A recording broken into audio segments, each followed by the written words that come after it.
We'll be on to a new topic.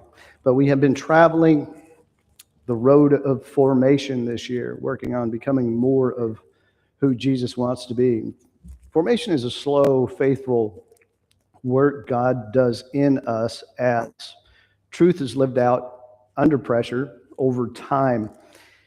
It's not about quick fixes. It's not about rushing things, emotional highs, or constant activity. It's about becoming steady, faithful people who are shaped and formed by Christ in real everyday life. And as I said, we've been traveling down this road this year, and this year it's not primarily about doing more.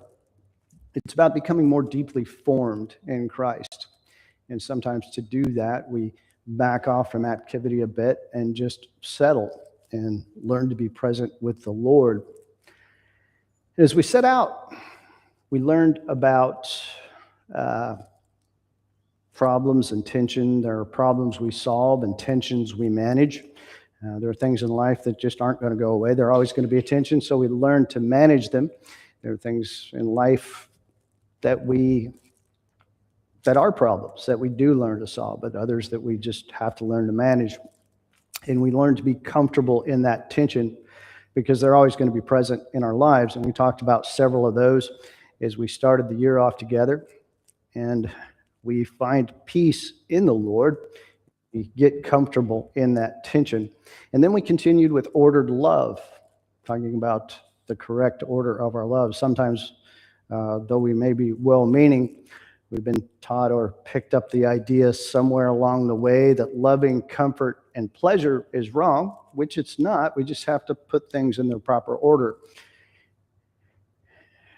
The reality is that our good given desires, when we exercise those desires within God's intended context, they're good. And a desire for comfort is good. It just needs to be in the correct order.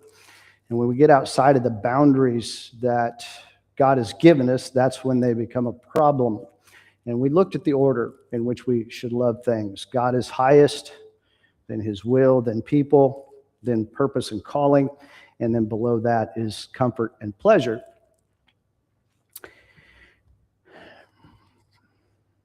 And we can and should love all of those things. We just make sure that we love God most and then keep things in order after that. And one thing that can jumble up that order very quickly is what we've been talking about, suffering. When we suffer, that can really throw things out of whack for us, I guess you could say, because it very quickly destroys our pleasure and comfort. I think that's part of why at times we lift suffering up and pay more attention to it than we really should. Suffering can shrink our world to the point that all we see is the suffering. We talked about that last week. That's when it's imperative to remember the order of our love and keep the Lord at the top of that. And everyone suffers. It's not something we're going to avoid. It's not even something we can shortcut. It's something that we have to live through. It's a tension that we manage as we go through life. It's not a problem to solve. And that requires a proper perspective and a proper order of our love. And so we've been looking at, over these past several weeks, finding peace and suffering well. And it's important in understanding that we're not creating peace, we're not building peace, we're finding it. And in our quest for peace, we've dismantled a few things along the way, some false assumptions, deconstructed the illusion of control that we like to think we have. We often think we have a lot more control over life than we really do. And we've talked about the violence of bad theology and how even sometimes when we're well-meaning, we can hurt other people with our words and our misunderstanding of God. And we learned about lament as well, the process of bringing our pain into the presence of God, being honest with God, asking bold questions, and then trusting the Lord with those things. And last week we reached a crossroads where we exposed the fragility of relying on explanation and circumstances as a means of finding peace and how that just doesn't work. And when we stand at that crossroads, down one road, there lies deeper faith, deeper trust, And down the other road, there lies bitterness and resentment. And as we continue down the path of formation, we come to another one of many necessary stops today: humility before mystery. In many ways, it brings together everything else we've spoken about along the way so far. And at the same time, it's an easy stop to miss. It's one we can just drive right by and not even see it. And I think sometimes we do that. Even long-time believers sometimes go by this and miss it. But it's imperative that we stop here, that we talk about this, if we are going to find peace. Because we often think we occupy a higher position than we really do. We often think we have more understanding than we actually do.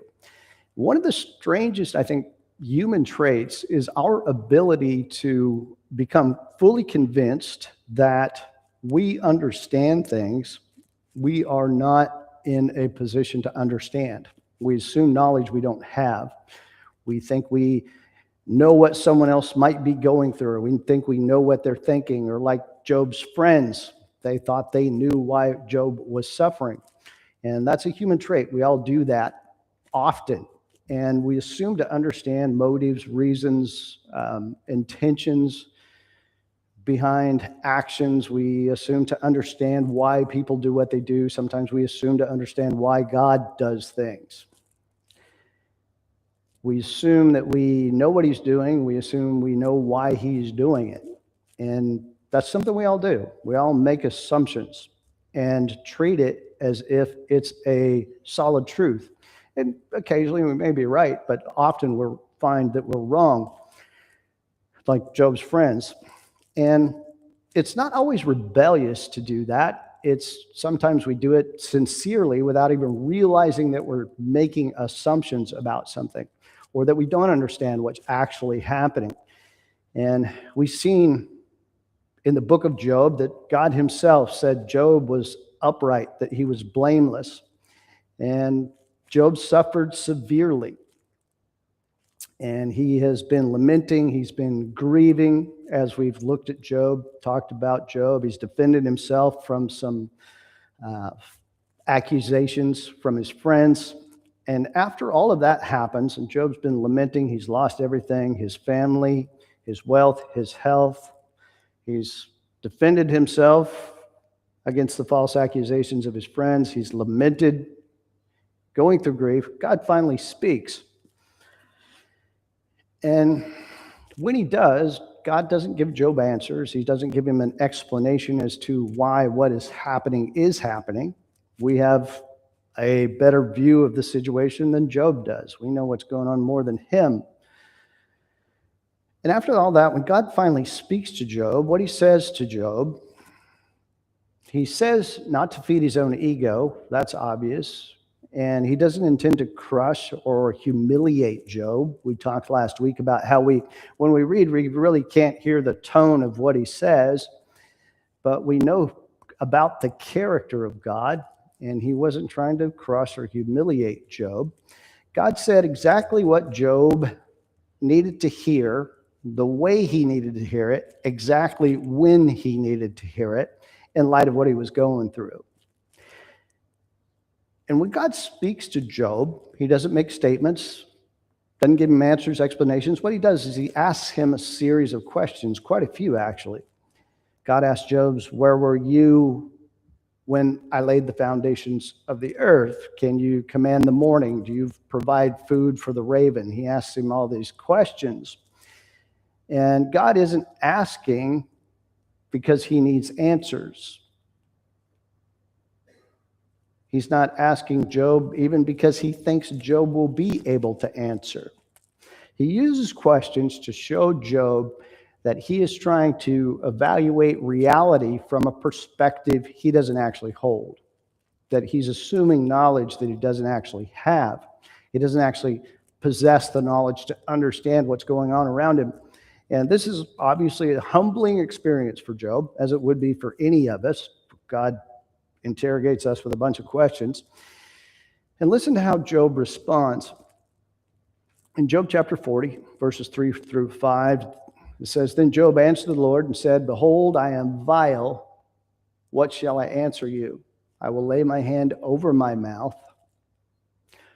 Once I have spoken, but I will not answer yes twice, but I will proceed no further.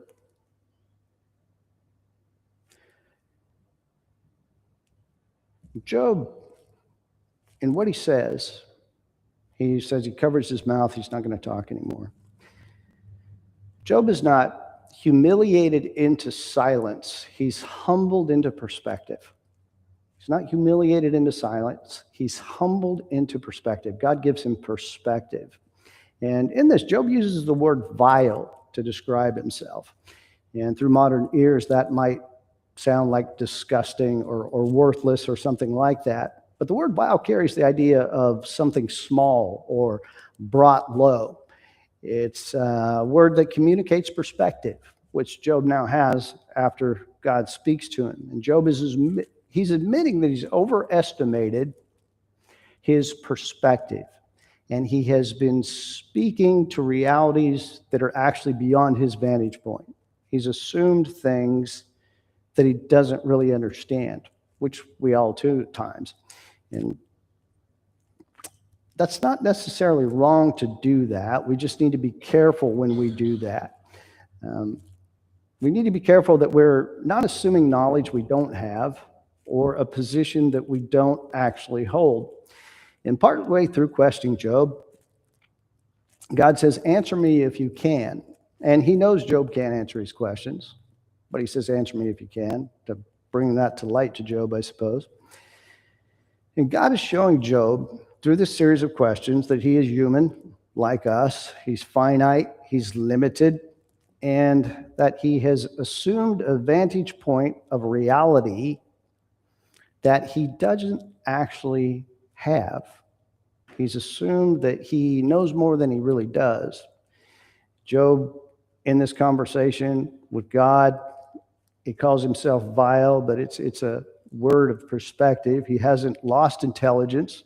He hasn't lost value through this, but he has lost the illusion that he occupies a position of greater understanding than he really does. And God makes that clear to him when he asks him these questions. And that's a constant tension for us between our vantage point and God's vantage point. We often assume that we know more or that we can see more than what's really true without even realizing it. And that's hard for us to understand because it's just almost natural for us to do it. It's hard to explain. Maybe it's hard to even accept the idea that I assume things that I don't really know, but I treat them like I do. And that's partly why Job says to God, I've heard with my ears, but now I see. I've heard with my ears, but now I see. Job had been evaluating God, what he's doing from a position no human actually occupies. Assuming knowledge he doesn't have, he's looking into the mysteries of God and assuming things about that. It's not rebellion so much as it is humanity. It's just kind of what we do. We all do that. We assume a position of understanding that we don't actually occupy. We assume we know what's going on in someone else's life, why something might be happening. We assume things about God that we don't really have the vantage point to understand. And we do that without even realizing or thinking about it quite a bit. As Job grieves, he laments, and he suddenly begins trying to solve the equation of his suffering, of what's happening in his life. He says things like, I have sought to walk uprightly. He's thinking about, okay, why is this happening? I've sought to uprightly. He says, my life is being crushed. And at first that sounds pretty reasonable, but gradually he moves along from lamenting to kind of cross-examining how God governs reality as to why is this going on, how God does things. And in doing so, likely without even realizing it, he begins to assume that he has enough information to actually do that, to analyze how that should be done, how things should go. And we've all heard people do that. We even sometimes do that ourselves. We assume things that we don't really know, but we act on those things as if we're very certain about them. We sometimes assume a knowledge and perspective that humans just don't have. We just don't possess. Suffering often clarifies the limits of our understanding for us. And it brings up questions that we can't answer. It shows us things that we can't understand, like it does for Job. And when that happens, we find ourselves in a position where we must choose between trusting God or continue in the illusion of control. When we come to that place where we're asking questions, we either trust God or we continue in the illusion of control. And trust is the road that leads to accepting the limits of our knowledge of human understanding. It leads to deeper faith. It leads to deeper trust. It leads to spiritual growth.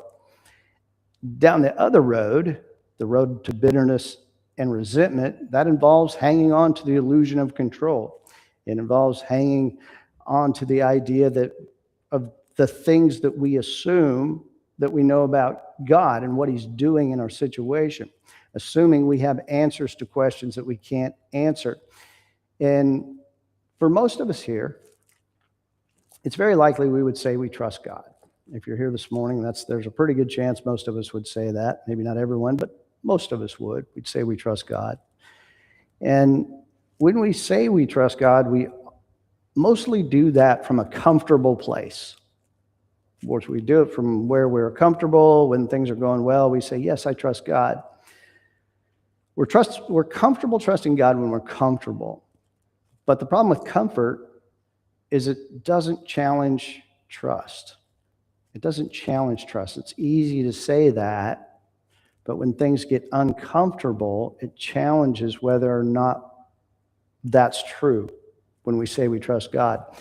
And when we suffer, that makes that apparent. Suffering often shows us that God governs reality from a position we don't understand, that we can't see. Of course, there's things we can know about God, but there's great many mysteries about him that we don't understand, that we don't know. A foundational part of spiritual growth, of faith, of trust, and peace is humbling ourselves and accepting that we don't know everything about God. We don't understand all the mysteries about God. There are things that we can't understand. But I think we often feel pressured to be able to answer every question. And the reality is we just are not able to do that. You know, the suffering question is one that comes up often. Why do we suffer? That's a difficult question to answer. And there are things that God does that are beyond our field of vision. And we need to be careful about making assumptions that we know what he's doing. Because a foundational part of faith, trust, and growth is humbling ourselves and accepting that there's things about God that we don't know. And it's in the mystery of God that we find peace.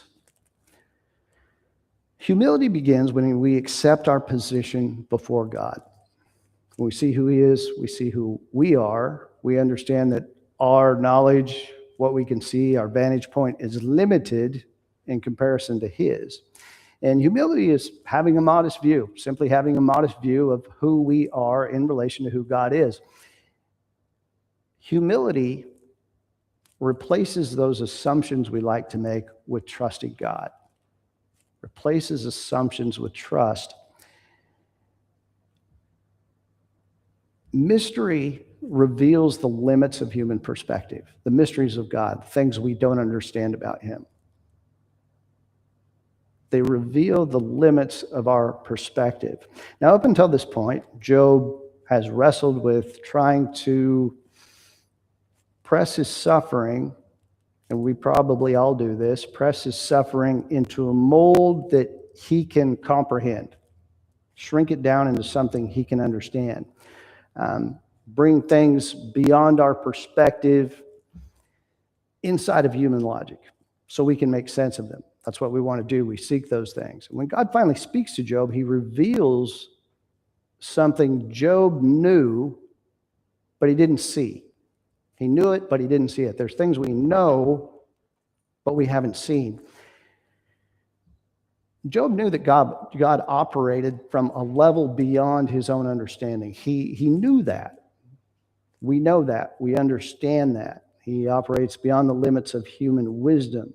Remember, Job's friends evaluated Job's situation from their own lens of tradition, from experience, from certainty. And they assumed they knew why Job was suffering. They thought they knew why he was suffering. They speak to that. They talk about it. But we see that their understanding was limited. They didn't really know. They assumed they did, but they didn't really know. And like his friends, like us, Job's perspective is limited by his own knowledge and experience. And we often assume knowledge beyond what we actually know. Now, our experience, our knowledge, they're real and they're valid, but they're kind of like what God says about the waves of the sea. You can only come this far. Our wisdom, our experience, our knowledge only goes so far. And we can't always apply our knowledge, our experience in a way that says, this is how God always does things. That doesn't work out very well. Didn't work out well for Job's friends. But God leads Job into a position of clarity, of perspective, where he sees that God has understanding beyond his own. He doesn't understand what God understands, but he sees that God has understanding beyond his own. Not just hearing that, but seeing that is a turning point in spiritual growth. Seeing, not just hearing, but seeing that God's understanding is beyond our own. And that is tested when God's actions don't align with our own experience, our own expectations, and our own limitations. It's tested when we suffer and we don't know why. It's tested when we suffer and we lose control. There's nothing about it that we control. Something just happens and there's nothing we can do about it. And in suffering, this is counterintuitive. It's counterintuitive, but it's in the things we don't understand, the mysteries of God, understanding we don't understand everything he does, his character, the mystery of God, that's where we find peace. That's where we find peace. Maybe we've heard that. Maybe we say we believe that. But like Job, we have yet to see it. It's often when we experience chaos, when we experience pain, when we suffer, go through difficulty, things that are beyond our control and our explanation, that's when we humble ourselves, and that's when we see it. That's when we see that God's understanding is beyond our own, and that's the place where we trust God. We see God in awe and mystery, and we trust him, knowing that we don't know, but he does. That's where we find peace. In Job 42, the first 3 verses, this is what it says. It said, "Then Job answered the Lord and said, I know that you can do everything, and no thought can be withheld from you. Who is he who hides counsel without knowledge? Therefore, I have uttered what I did not understand, and things too wonderful for me, which I did not know." And that last line's important. I've uttered what I did not understand. That's exactly what we're talking about. Speaking to things we don't really understand, but making our assumptions certain. I've uttered what I did not understand. And this is where Job sees that he was speaking from a place of limited understanding, speaking to things that he thought he understood, but he really didn't.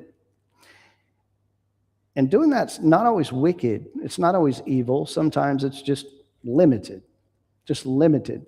And we didn't even realize the assumptions we were making. We've already established that lamenting involves honesty with God and involves asking God bold questions. There's nothing wrong with asking bold questions. What we're talking about is not about avoiding knowledge, not seeking knowledge or understanding. It's about humbling ourselves and trusting God within the limits of our understanding, because there's a boundary on it. There's a boundary on our experience and knowledge, and the mysteries of God are outside of that.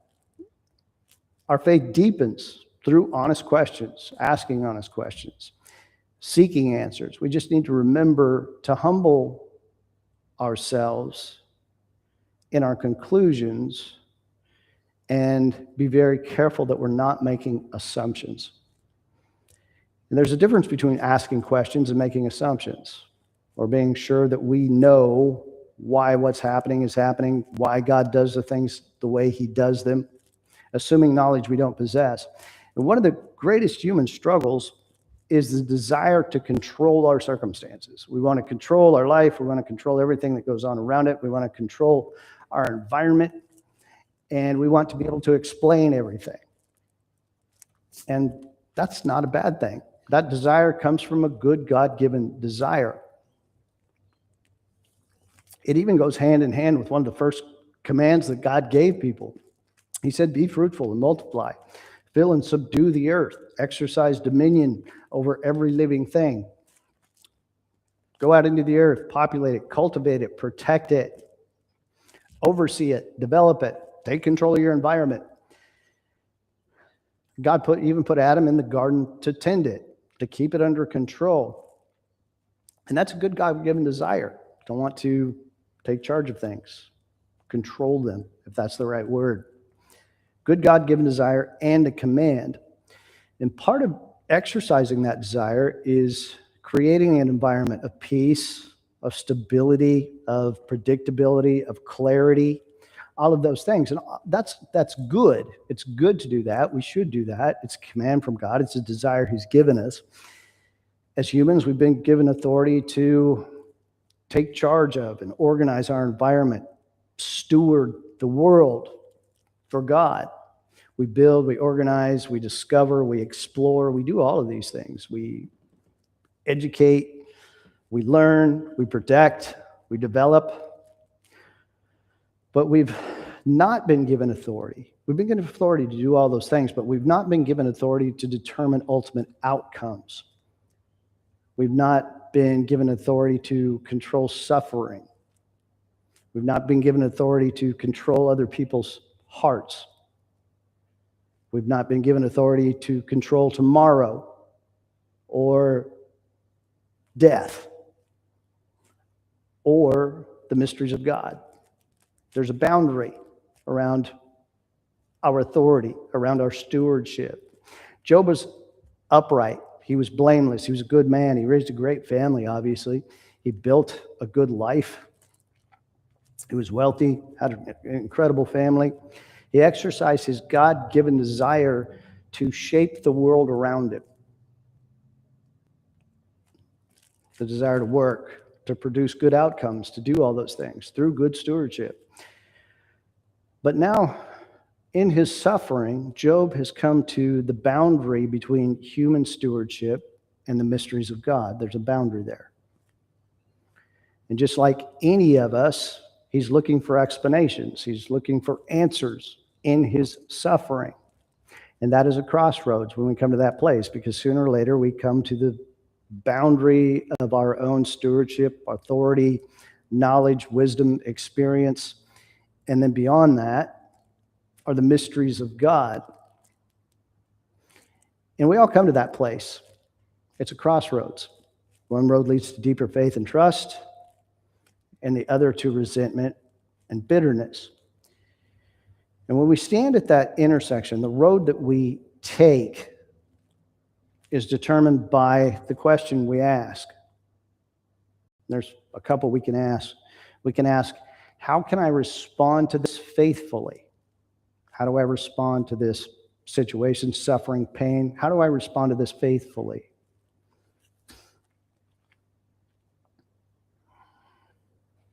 How do I respond faithfully to what I don't understand? That's the road to deeper faith, to deeper trust. Or we can ask, how can I gain mastery over this? How can I control it? How can I take charge of what is happening and control it, even though I don't have the answers of how to do that? And I'm not going to have them because they're on the other side of that boundary. We distort our stewardship and our understanding when we move from cultivating our corner of creation to attempting to manage the realities that only God can manage. When we take on responsibilities that aren't ours to take on, the things that only God governs are often a mystery to us. Like all the questions he asked Job, that's what he's showing Job. The things that God governs are mysteries to people. We don't understand them, we can't control them. And now Job sees that with clarity. He's like, okay, now I see the difference. There are things within the mysteries of God that I have no knowledge of, that I can't control. And Job sees that with clarity. The Bible speaks of sin and transgression. Sin and transgression. Sin is missing the mark, kind of like if you were an archer and you're shooting at a target, you miss the bullseye, you fall short of the standard God has set. That's what sin is. Transgression is crossing over a boundary God has set. And suffering often reveals that we have taken our good God-given desire to exercise authority over our environment, over the boundary to where the mysteries of God take over, to where God is responsible, not us. And think about the questions that God asked Job in the series of questions he asked him. They're all questions about creation, which I think is really interesting. He says, can you command the dawn? Can you store snow? Can you sustain the world?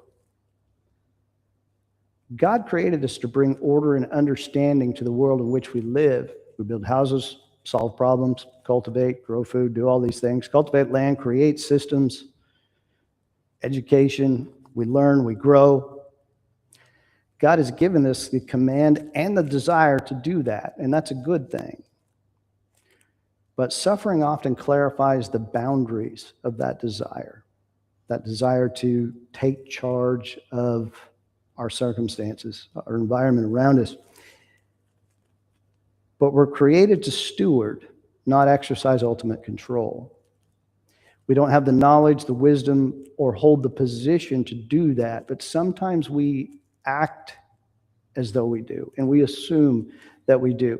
And much of our fear, much of our anxiety, much of our discontentment with life comes from trying to overstep the boundaries of our stewardship into the mysteries of God and into things that only He's responsible for. And there's a lot of struggle that comes from that. When we attempt to take responsibility for things that only God has responsibility for. Sometimes we attempt to take responsibility for other people in ways that we really can't. We want to control what they're doing, but that never goes well. We attempt to take on responsibilities that belong to God, and that never goes well either. And suffering often exposes where stewardship has quietly transgressed over into control. Part of finding peace is seeing those boundaries clearly and recognizing that over there, these things, I'm not responsible for them. I don't understand them. Those are the mysteries of God. And like I said, sometimes we feel like we have to answer so many questions and be able to answer every question that we forget that there's questions we can't answer and we'll never be able to answer. And that's okay. It's okay.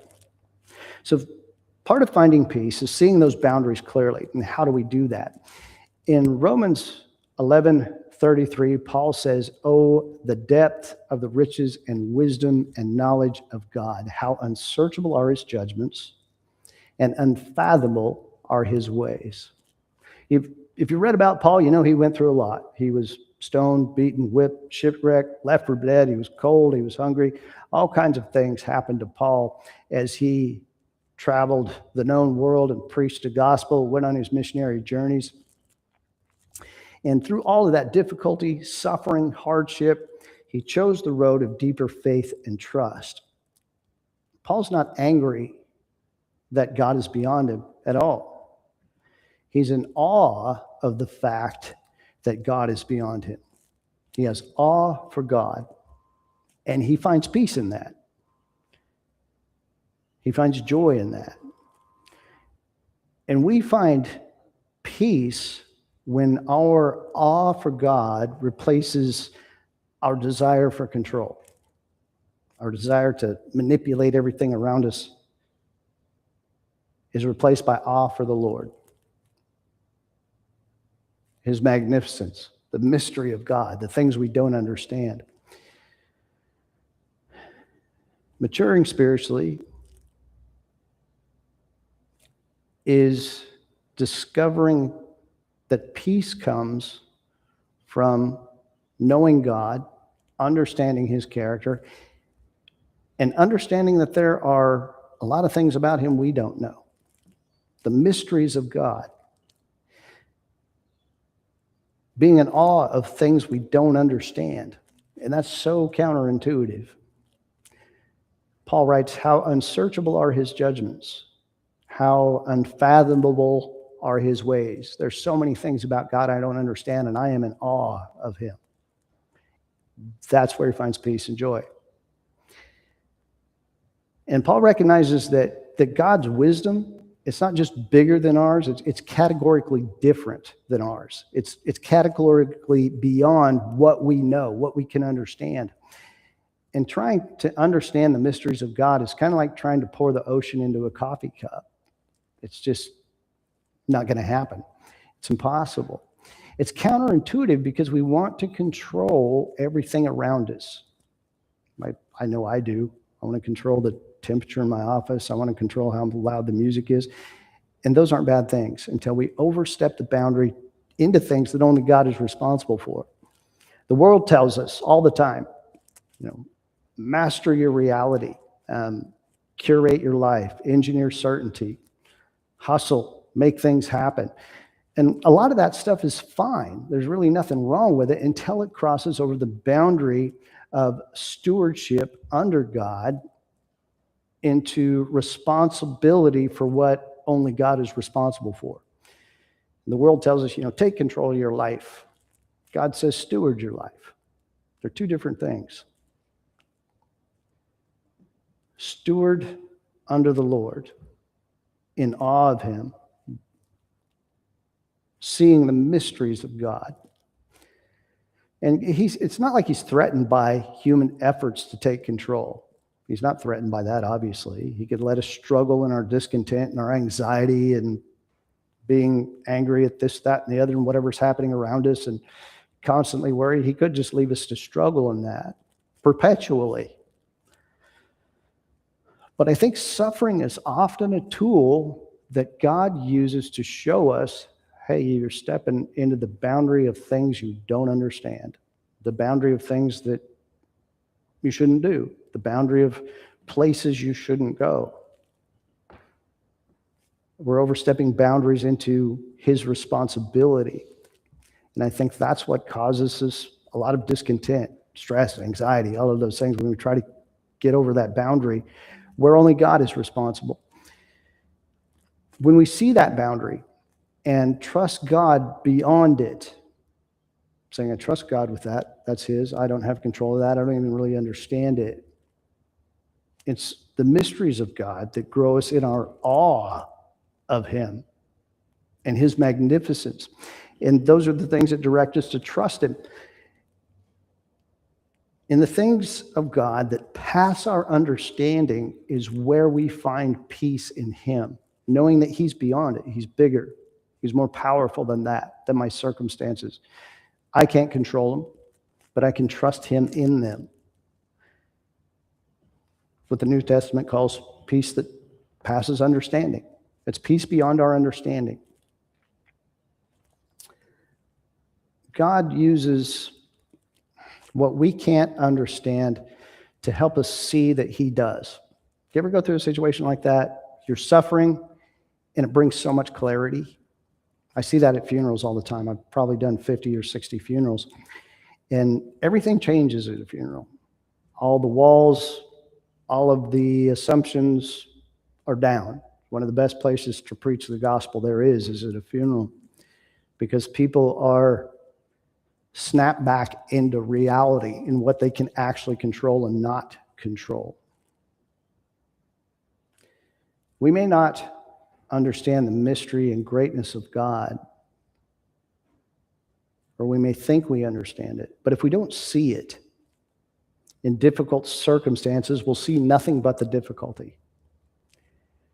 We sometimes forget that God can accomplish great things in what humans think is an absolute disaster. Where all we see is chaos and suffering, we forget that God can be doing great things in that. The cross shows us that. It shows us, the cross gives us like a glimpse into the mysteries of God. What looked like chaos, injustice, confusion, even victory for evil, from a human perspective, is where God accomplished redemption. And of course, you know, we're looking back on it hindsight. Hindsight's always 20/20. You know, just like we're looking at Job, and we know more about what was going on with Job than Job did when we read about it. We can look back at the cross now and understand that Christ died for us, that he suffered, he shed his blood, he died to pay the price for our sin, to purchase our redemption. And when we look at him in faith, look to him in faith, we're reconciled to God. But had we been there on that day, had we been following him like the disciples, we wouldn't understand what we do now. It would have been a totally different scenario for us. The disciples didn't understand what was happening. When Jesus was arrested, they forsook him and fled, the Bible tells us. They all ran away. They went and they hid in fear. There was sorrow, there was confusion, there was disbelief. There was like, what just happened? From their perspective, maybe they just watched Jesus suffer and die, their friend, their teacher. And it was a horrible death. It wasn't like it was just an accident or something. He was put on trial for being innocent and nailed to a cross. Their hope was gone. I'm sure they felt like, gosh, all of this time we've been following him, we've just wasted all that time. They thought he was going to come and set up his kingdom. Simon Peter even says, well, I guess I'm going to go fishing. He goes back to what he was doing before, falls back into his old routine. And when they heard Jesus was alive, they didn't believe it. But before all of that happened, back in Matthew chapter 16, verse 21, the Bible tells us that Jesus specifically told his disciples, he says, I'm going to Jerusalem. He's going to suffer and die. He tells them this, and that he would be resurrected on the third day. He told them exactly what was going to happen. And the same verse says Jesus began to do that from that day forth. So he told them multiple times what was going to happen. And Simon Peter, his reaction to that was, far be it from you, Lord. That's not going to happen. We can't do that. You see, Peter had his own plan in his own mind. He says, that's never going to happen to you. He had his own plan, like we often do. He didn't understand the mystery of God and what was going on there. And the disciples thought Jesus was going to go to Jerusalem and set himself up as king, cast off the Roman Empire, redeem the nation of Israel. That's probably why they thought he was going to Jerusalem. But Jesus told them multiple times. They heard what was going to happen. They heard what he said. But maybe they didn't hear because they'd already made assumptions about what he was doing, why he was going there. They didn't see it because they had their own assumptions about it. When we look at Old Testament prophecy, when we look at the story of Jesus with his disciples, there's often a time of hearing what God says, and then there's a time of waiting, and then there's a time of confusion, and then there's a time of seeing, when they actually see, oh, that's what he meant. And assumptions been made between hearing and seeing, assuming things that we don't really know. are dangerous. Sometimes we hear, but we don't see because we've already decided what we know. We've made assumptions and then we act on them with certainty. And we've already decided what faithfulness looks like, what being blessed looks like, what victory looks like, what rescue looks like, what it's supposed to look like in our mind. We make assumptions about it. And often when we suffer, we've already decided what peace is supposed to look like. And we usually associate it with our circumstances. Okay, my circumstances change, I'll have peace. Instead of looking at God in awe and finding peace in Him. Instead of seeing the mysteries of God, the things we don't actually understand, and finding peace in Him. The disciples heard what Jesus said multiple times. He told them what was going to happen. But they didn't see until they saw Him resurrected. When they heard He was resurrected, they didn't even believe it. They didn't see. They heard, they thought they understood, but they didn't see until they saw Jesus' resurrection. And they saw Him. And when that happened, their perspective was changed. Just like Job, often when we suffer, our perspective is changed. And the disciples, when they saw Jesus resurrected, when they were able to see what He was talking about, even though they'd heard, they thought they understood, they'd made assumptions, they were wrong. But when they saw Jesus resurrected, they went from hiding to boldly preaching that Jesus is resurrected, that He was risen. And you and I are here today because of that. If you could trace somebody shared the gospel with you, if you could trace that back all the way, it'd go back to when the disciples saw Jesus. Mystery is rightly framed in the cross. We get a little bit of a glimpse into the mystery of God in the cross. The cross is the clearest declaration that God can be fully good, fully wise, and still permit immense suffering for purpose beyond the immediate understanding of the people in the situation. The cross is where God took control of sin and death because we can't. And we can hear about that, but until we see it, we're lost. We can hear it, we can think about it, we can think we understand, make assumptions about it, think we have to work and do all these things. But what Jesus did on the cross for us is complete. Of course, we live in obedience to Him, but we trust Him. We don't work our way to heaven. We trust the work that Jesus completed on the cross for us. We put our faith in Him. Job places his hand over his mouth when God asks him these questions, not because God crushed him or shamed him or rejected him, but because God gave him perspective, and it humbled him, and he's in awe of God, and he understands there are mysteries about God that he just does not understand. Peace is found when we stop trying to take control of a place where only God and only the mysteries of God stand, where things are His responsibility alone. That's where peace is found. That's where peace is found. So how are we going to apply this week? Grow. Ask yourself honestly, where have I assumed I fully understand what God should be doing? Or I fully understand what He's doing? Where have I made assumptions? Am I making some demands for explanations before I actually trust Him? Am I trying to control something I can't?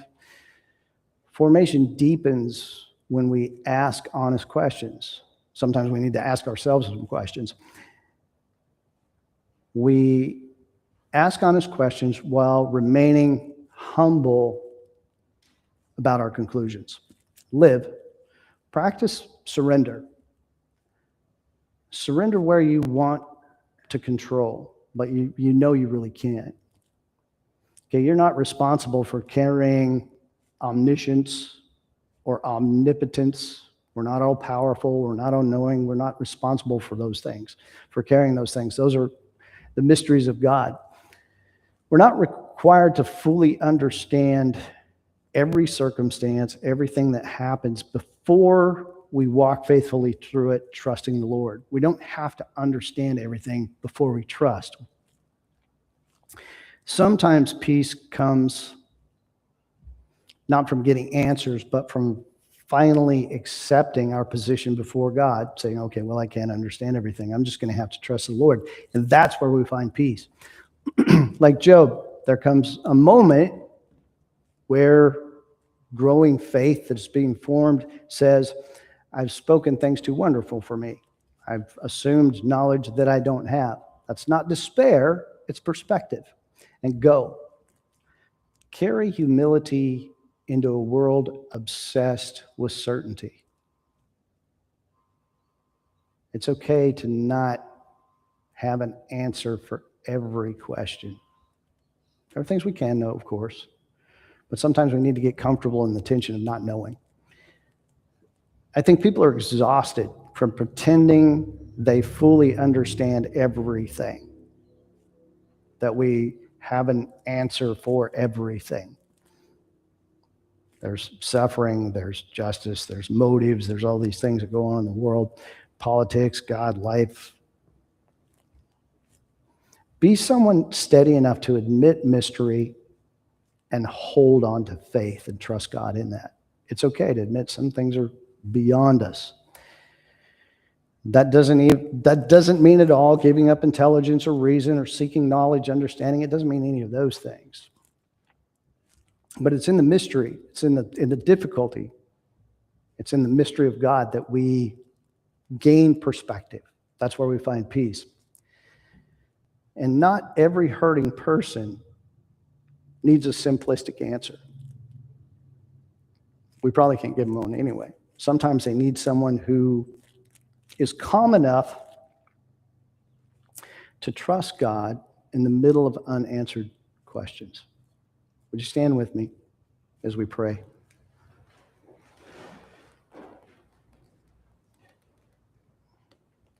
Let's go to the Lord in prayer.